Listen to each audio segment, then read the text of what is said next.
So here's the bloody water. This is the Edward River, and we've also come across a channel that's full of water, but you can't touch. No, we've got zero allocation, but that's Murray Irrigation who's supplying some water. Yeah, so you're surrounded by water, but you can't touch it.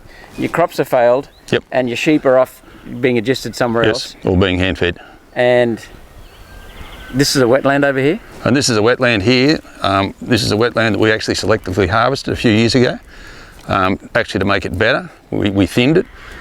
We did it all legally. Selectively harvested trees? Selectively harvested trees. This wetland here, well, I would deem it's in a better condition now since we thinned it. This didn't see water from 2006 until 2010. It had a drink in 2010, and then its next drink was 2016. So in the last 23 years, it's been watered twice, and it's still pristine.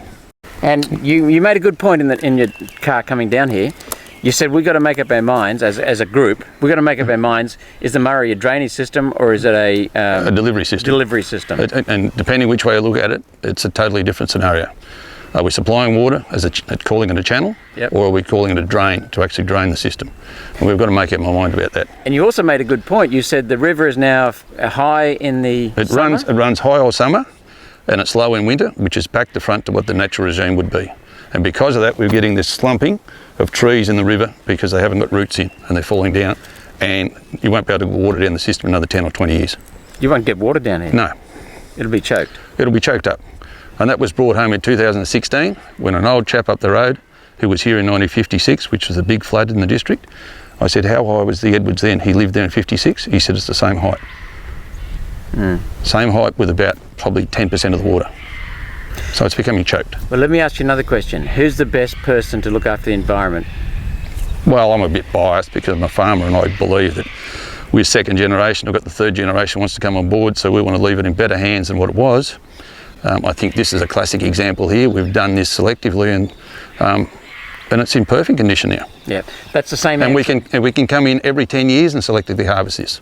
The best person to look after the land is the person who owns the land, because he or she is going to pay the price if they don't. Yes. And every farmer I've talked to looks after their animals, cares for their animals, because the better they care for them, the more productive they are. More productive they are. Plus, that's just human nature to look after them. And the second thing is that they look after the land because they're either going to sell the land when they retire and have their nest egg, or they're going to hand their property over to their kids. To the next generation, that's right. So, and yet we have bureaucrats wrecking the joint. It's a win-win, I believe. Yeah, if the farmer looks after it. If the farmer looks after it. But if the bureaucrat looks after it, there's no bloody responsibility, and it's a lose. Well, we can see that the national parks have been locked up. They're just becoming feral animals, pigs, and it's just a lock-up. And then fires, and there's not enough people on the ground to care for them. Yeah, and other farmers have told me the same thing, that they end up having to increase their weed management costs, their feral animal costs, because the national parks become a breeding ground. Yep, especially if you border them.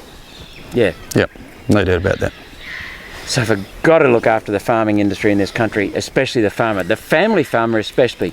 We can talk more about corporate farmers later. So Robert, what do you want to show us here? What I want to show here is the fact that I don't deem myself to be old. I'm only 60, but in some cases people would say that's old. My mother's 95, and over those decades of living on the river, you see lots of different things happen by the decade.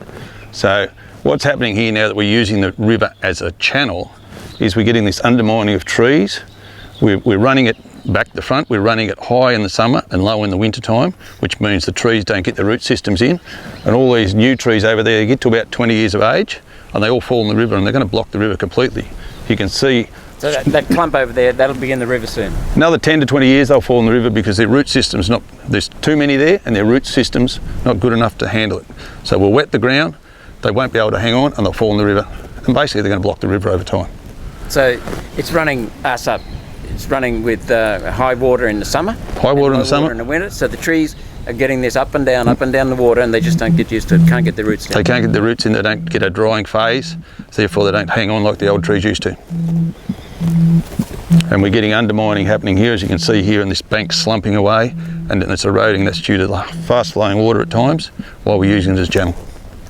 So it's two things. It's running it against nature, different seasons, and it's also running it as a channel, ripping out the soil and the trees. Yes.